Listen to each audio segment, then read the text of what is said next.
नमस्कार मित्रांनो, आज आपण बनवणार आहोत खुसखुशीत बटाटा साबुदाणा चकली। यासाठी साहित्य काय काय लागणार आहे। आपल्याला 1 किलो साबुदाण्यासाठी 2 किलो बटाटे लागणार आहे। 1.5 टेबलस्पून मिरची पावडर लागणार आहे। तुम्हाला जर तिखट आवडत असेल तर तुम्ही त्या पद्धतीने टाकू शकता आणि चवीनुसार मीठ। तर प्रथम आपल्याला काय करायचं आहे, 1 किलो साबुदाणा हा स्वच्छ पाण्यात 2-3 पाण्यात धुवून घ्यायचा। त्यानंतर त्यातलं पाणी काढून घ्यायचं आणि ज्या भांड्यामध्ये आपल्याला भिजत टाकायचे त्यात ते टाकून घ्यायचं आणि त्यामध्ये पाणी तेवढंच टाकायचं, साबुदाणा बुडेल इतकंच पाणी टाकायचं। हे बघा मी दाखवलेलं आहे, साबुदाणा बुडलं आहे तितकंच मी पाणी टाकलं आणि हे 6 तासासाठी भिजत टाकायचं। 6 तासानंतर साबुदाणा असा मस्त भिजला जातो आणि असा मॅश होतो।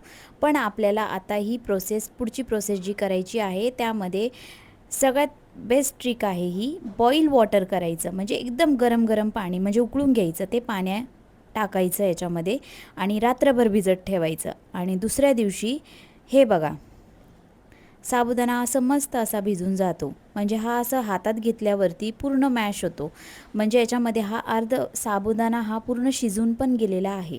आता आपल्याला 2 किलो बटाटे घ्यायचे आहे। तुम्ही कोणतेही बटाटे घेऊ शकता, चकलीसाठी कोणतेही बटाटे चालता, काही हरकत नाही। लहान लहान बटाटे घेतले तरी चालता। जे मोठे बटाटे आहे ते मी कापून कुकरमध्ये टाकते। असं सर्व टाकून घेतल्यानंतर यामध्ये पाणी टाकायचं आणि शिजून घ्यायचं। शिजण्यासाठी तुम्हाला आता जेवढं तुमच्या कुकरनुसार, आता माझ्या कुकरला मला लागले 6-7 शिट्ट्या लागले शिजवायला आणि गॅसवर ठेवायचं आहे। तुम्ही चुलीवर ठेवा, गॅसवर ठेवा, कशावरही ठेवू शकता। आता शिजवल्यानंतर त्याचं साल असं मस्त काढून घ्यायचं। काढल्यानंतर ते साल पूर्ण काढून घ्यायचे। साल काढल्यानंतर त्याला मॅश करायचं आहे। मॅश करण्याची ट्रिक तुम्हाला सांगते, हे तुम्हाला हाताने मॅश न करता असं एक किसणीने किसून घ्यायचं आहे, म्हणजे जेणेकरून त्याच्यामध्ये असे गुठळे राहणार नाही आणि चकली अशी एकदम स्मूथ पडेल। त्यासाठी हे तुम्हाला असं किसून घ्यायचं आहे। आता एक मोठ्या पातेल्यामध्ये हे किसलेला बटाटा आणि जो आपण भिजवलेला साबुदाणा होता तो टाकून घ्यायचा। सर्व असं टाकल्यानंतर आता मी 2 भांड्यांमध्ये माझा हा साबुदाणा मावला। 1 किलो साबुदाणा, 1 किलोचे जवळजवळ बरेच चकल्या होतात।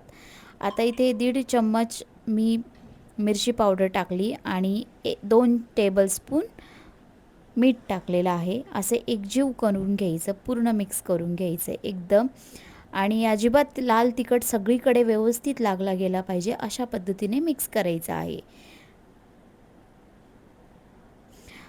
आता मिक्स झाल्यानंतर हे जे आहेत हे तेलाच्या पिशव्या, हे मी पहिले एका साबणाने धुवून घेतले, म्हणजे साबणाने स्वच्छ धुवून घेतले त्यानंतरच, कारण की तेलकटपणा याचा गेला पाहिजे। तेल आपल्याला साबुदाण्याच्या चकलीला अजिबात लावायचं नाही, नाहीतर काळपट पडतात चकल्या। त्यानंतर या पिशवीमध्ये तुम्ही टाकायचं, तुम्ही साचाही वापरू शकता, पण मी सोपी पद्धत म्हणून मग हे पिशवीमध्ये टाकून, असं तेलाच्या पिशवीमध्ये टाकून चकल्या अशा पाडल्या आहेत। ह्या चकल्या खूप छान असं गोल आकारात तुम्ही टाका, कारण की चकल्या एकसारखी होतच नाही, पण मग ठीक आहेत, अशा पद्धतीनेच करायचे आहे। तुम्ही लाईन लाईन करून करू शकता, अशा पद्धतीनेही करू शकता, अगदी कुरकुरीत होतात हे चकल्या।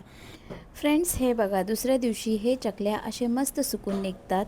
जास्त ऊन असलं तर कडकडीत उन्हामध्ये पटकन सुकून निघतात हे अशा चकल्या। आता तुम्हाला गरम तेल करायचं आहे, कडकडीत गरम तेलामध्ये हे चकल्या असं सोडायच्या आहेत आणि असं कुरकुरीत असं मस्त चकल्या असं फुगून येतात बघा। जशा चकल्या होत्या त्याच्यापेक्षा डबल टिबल फुगलेले आहेत हे चकल्या आणि हे वर्षभर टिकून येतात। असे हे चकल्या तळून आता झालेले आहे, वर्षभर टिकणारे आणि खराब न होणारे ही चकल्या तयार झाले आहे। तुम्हाला जर व्हिडिओ आवडला असेल, रेसिपी आवडली असेल तर लाईक, शेअर, सबस्क्राईब नक्की करा आणि कमेंट करून सांगा की तुमच्या चकल्या कसे झाले। Thanks for watching my video.